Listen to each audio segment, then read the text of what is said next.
Walk onto any luxury car lot today, and you'll see the same thing. Rows of shiny, plastic-filled German sedans with tiny four-cylinder engines being pushed to their absolute mechanical limits. These are the definition of the modern disposable appliance. They have massive screens and glowing ambient lights that make the cabin look like a nightclub. But underneath that thin layer of digital gloss, they have zero soul and, more importantly, zero longevity. In the world of 2026, car manufacturers have perfected the art of the lease cycle. They build cars to last exactly 36 months, just long enough to get through the warranty before they become a massive financial liability. But if you look toward the back of the lot, past the turbocharged crossovers, you'll find 3 specific Japanese luxury sedans that are currently nobody is buying them because they don't have the flashy tech of 2026, or they weren't marketed well. To the average buyer, these look invisible, but to a master mechanic, these are the holy grail. I'm talking about over-engineered tanks powered by some of the greatest V6 and V8 engines ever forged. Today, I'm exposing the 3 luxury sedans sitting on lots for 90 days or more that you can pick up for pennies on the dollar. And they will literally outlast your neighbors. Brand new $80,000 BMW. Let's dive into our first legend, the 2013 to 2017 Lexus LS460. To understand this car, you have to understand the philosophy behind the LS nameplate. When Toyota launched the original LS, they spent over $1 billion in R&D just to prove they could build a better car than Mercedes-Benz. By the time they reached the LS460, they had reached the absolute peak of traditional luxury engineering. Yet in 2026, these cars are sitting on used lots with prices that are almost insulting. Why? Because the modern car buyer has been brainwashed. We are obsessed with modern luxury, which apparently means having an interior made of recycled plastics. The LS460 doesn't have that. It has real, physical buttons that click with a weighted precision you can't find anymore. It has a heavy analog clock and a design that screams quiet wealth. Younger buyers think it's a grandpa car. And dealerships hate it because it takes up a valuable parking spot while they try to move Hymergin. SUVs. The expert's secret is the 4.6-liter V8 engine. This engine is a mechanical symphony. It is one of the smoothest, most silent engines ever produced. It doesn't use a fragile turbocharger that cooks your engine oil or a complex hybrid system with a battery that'll cost $10,000 to replace. Instead, it uses raw displacement and internal components designed for a 30-year service life. The mechanics hoard these because the build quality is insane. The doors sound like a bank vault closing because of the sheer amount of sound deadening material. The leather is thicker than what you find in a modern Mercedes S-Class. When a new car hits 100,000 miles, it's usually heading for a catastrophic repair.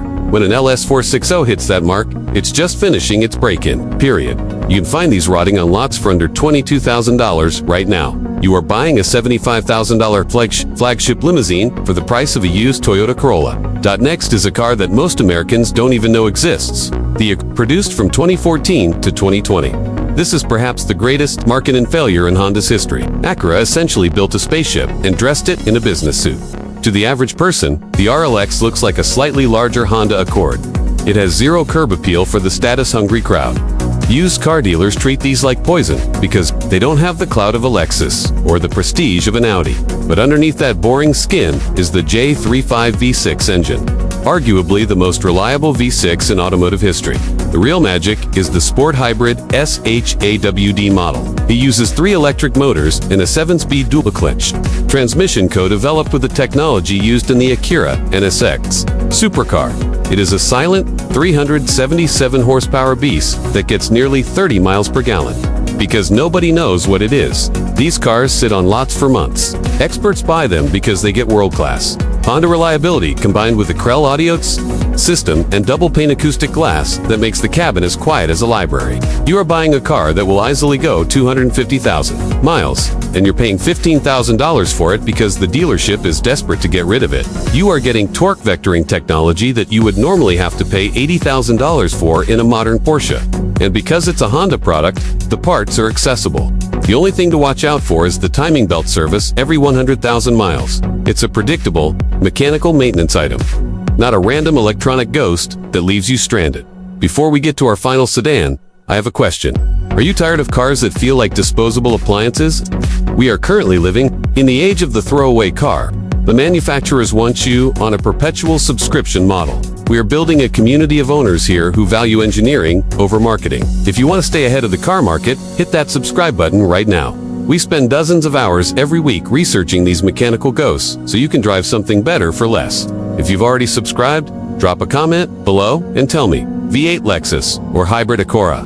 Let's settle it. The third car rotting on dealer lots is the 2013 to 2020 Lexus GS350. The tragedy of the GS is that Lexus killed it to make room for the front-wheel drive Ease because the Ease was cheaper to build. The GS is a rear-wheel drive, performance-oriented sedan built specifically to fight the BMW 5 Series. Today, buyers think the Lexus Ease is the same thing, but it isn't. The GS is built on a heavy-duty rear-drive chassis with massive brakes and a sophisticated suspension. It features the 3.5-liter V6, which is the gold standard of modern reliability. It uses a clever system of both port and direct injection to prevent carbon buildup on your intake valves, a problem that kills modern Autos and BMWs. Dealers have these GS350s sitting for over 100 days because the average buyer wants an SUV, but the expert buyer sees a GS350 and sees a car that handles like a sports car but has the maintenance costs of a Toyota Camry. If you find a 2015 model with 90,000 miles, it is a total steal. You are getting a car that will outlast the dealership that sold it to you. Let's look at the cold, hard math. A new luxury sedan has about 60 critical failure point sensors, turbos, and software modules. These three sedans, they have about 10. On a new BMW, the plastic cooling parts will likely fail at 60,000 miles, leading to a $4,000 repair bill. On a Lexus, you do your oil changes every 5,000 miles and maybe replace a water pump at 100, and 20,000 miles for $800. Experts are hoarding these because we are entering the era of planned obsolescence. Manufacturers don't want you to keep a car for 15 years. They want to sell you 3 cars in that same time frame. Buying an LS460, an RLX, or a GS350 is your get-out-of-jail-free card from that car. Payment cycle. These cars are rotting because the market has been trained to value what is new over what is good. The LS460 is for the person who wants ultimate silence. The RLX is for the tech lover who wants a sleeper. And the GS350 is for the driver who still wants to feel the road. All three were built by engineers, not accountants. When you find one on a lot, ignore the age. Ignore the fact that it doesn't have a screen the size of a movie theater. Look at the build quality. Look at the way the panels line up. Look at the service records. If this video helped you see through the marketing hype, hit that like button. Check out our previous video on the Japanese SUV, America Forgot, to see more hidden gems. Remember, a car note is a temporary burden, but a well-built engine is a forever asset. I'm your host, and I'll see you in the next one.